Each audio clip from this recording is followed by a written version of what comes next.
আচ্ছা, তোমরা কি কখনো মাছের ডিম দিয়ে আনারসের চাটনি খেয়েছো?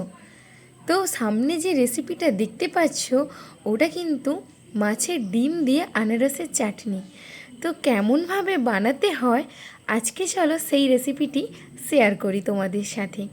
তো হ্যালো বন্ধুরা, তোমরা সবাই দেখছো মাই স্টাইল মাই চয়েস। এটা হলো আনারস বাগান। দেখতেই পাচ্ছ কতটা বড় আনারস বাগান। হ্যাঁ, এখান থেকেই আনারস তুলে এনেছি আনারসের চাটনি বানানোর জন্য। দেখতেই পাচ্ছ এই বনের মধ্যে উকি দিচ্ছে একটি আনারস। তো এই আনারসটাই প্রথমে কেটে নিলাম, তারপরে ভালো করে তুলে নিয়ে চলে এলাম আনারসের চাটনি বানানোর জন্য। তো এই বর্ষাকালে সচরাচর মাছের ডিম প্রতিটা দোকানেই তোমরা পাবে। আর হ্যাঁ, যদি ফলই মাছের ডিম হয় তাহলে তো কোনো কথাই নয়, তাহলে এর টেস্ট আরও একগুণ বেড়ে যায়। তো আনারসটাকে ভালো করে কেটে নিতে হবে।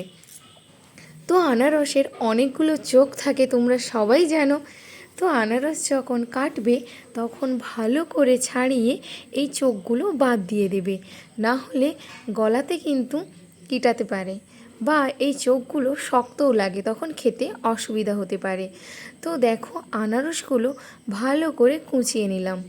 এরপরে এটা দিয়েই বানাবো মাছের ডিম দিয়ে চাটনি। এই দেখো মাছের ডিমটাকে ভালো করে হাত দিয়ে মাখিয়ে এর মধ্যে সর্ষের তেলটা দিয়ে দেবে, যাতে মাছের যে একটা আঁশটে গন্ধ থাকে সেটা চলে যায়। তারপরে এর মধ্যে অল্প পরিমাণ হলুদ দিয়ে মাছের ডিমটাকে আরও একবার ভালো করে ঘেঁটে নেবে। তো এইভাবে এটার কাজ আপাতত এখন শেষ। তো এরপরে একটি কড়াইতে সামান্য পরিমাণ তেল নিয়ে সেই তেলে অল্প পরিমাণ পাঁচফোড়ন এবং গোটা জিরে, গোটা লঙ্কা এবং তেজপাতা দিয়ে ভালো করে সমড়ে নিতে হবে। হ্যাঁ, এর মধ্য দিয়ে যখন ভাজা হয়ে যাবে দেখবে এটা একটি লাল লাল কালার চলে আসবে এবং একটি ভালো গন্ধও ছাড়বে। ঠিক তারপরে ডিমগুলো দিয়ে দেবে। ডিমগুলো দিয়েই ভালো করে একটি খুন্তির সাহায্যে নাড়াতে থাকবে, না হলে ডিমগুলো বসে যাবে আর গুঁড়ি গুঁড়ি অর্থাৎ পোস্তদানার মতো দেখাবে না। তাই জন্য ভালো করে নাড়াচাড়া করতে থাকবে যতক্ষণ না ডিমগুলো গুঁড়ো গুঁড়ো আকারে হয়ে যায়। আর তার সাথে খেয়াল রাখবে ডিমগুলো যেন ভাজা হয়ে যায়, না হলে মাছের ডিমের যে আঁশটে গন্ধ সেটা কিন্তু রয়েই যাবে।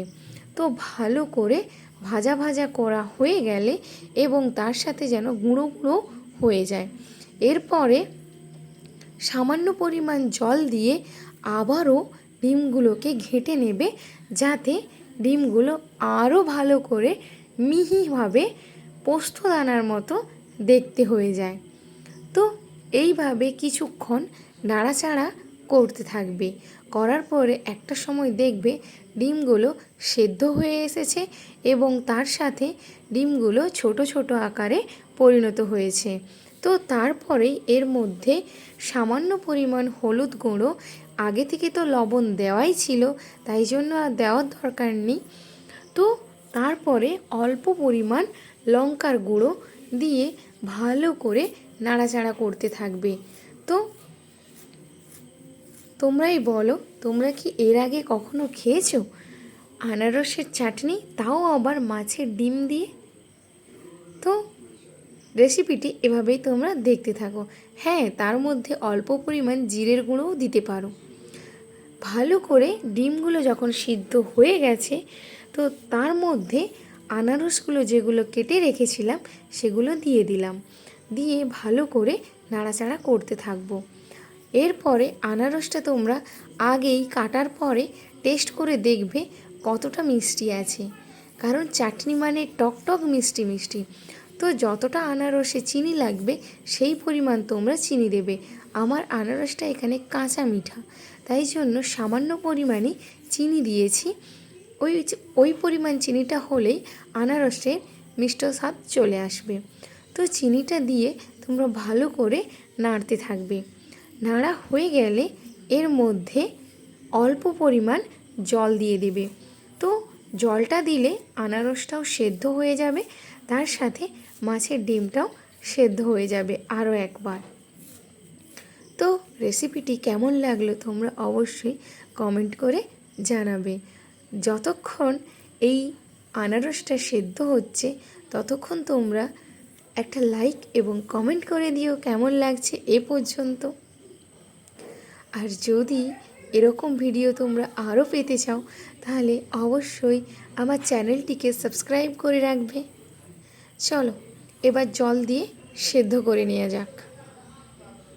তার সাথে তোমাদেরকে একটা ছোট্ট টিপস দিই, যদি দেখো যে আনারসটা প্রচণ্ড মিষ্টি তাহলে এর মধ্যে আমচুর অথবা লেবুর রস দিতে পারো। আমচুর দিলে তাহলে আনারসের একটা অন্য ফ্লেভার আসে এবং তার সাথে টকটক ভাবও চলে আসে। তো আমরা এখানে অল্প পরিমাণ গন্ধরাজ লেবু রস ব্যবহার করব, শুধুমাত্র এর একটা স্মেল এবং তার সাথে স্বাদের জন্য। তো তোমরা দেখতেই পাচ্ছ একটা ছাঁকনির সাহায্যে গন্ধরাজ লেবুর রস কিছুটা পরিমাণ মেশানো হলো এবং তারপরেই তোমরা আরেকটু ভালো করে ফুটতে দেবে। আর হ্যাঁ, ততক্ষণে তোমরা কিন্তু টেস্ট করে নেবে তোমাদের চাটনিতে লবণ, মিষ্টি এবং ঝালের পরিমাণটা কেমন রয়েছে। যদি কিছু কম পড়ে অবশ্যই তোমরা দিয়ে দিতে পারো। হ্যাঁ, তারপরে যখন দেখবে চাটনিটা হয়ে এসেছে ঠিক তার কিছুক্ষণ আগে তোমরা অবশ্যই সর্ষের তেল দিয়ে দেবে। সর্ষের তেলটা দিয়ে দিলে তবে মাছের ডিমের যে আষ্টে গন্ধটা ছিল সেটা অবশ্যই চলে যাবে। তো এইভাবেই তৈরি হয়ে গেল আনারস দিয়ে ডিমের চাটনি। তো মাছের ডিম দিয়ে আনারসের চাটনি কেমন লাগলো তোমরা অবশ্যই কমেন্ট করে জানিও। থ্যাংক ইউ সবাইকে। তোমরা সবাই দেখছো মাই স্টাইল মাই চয়েস।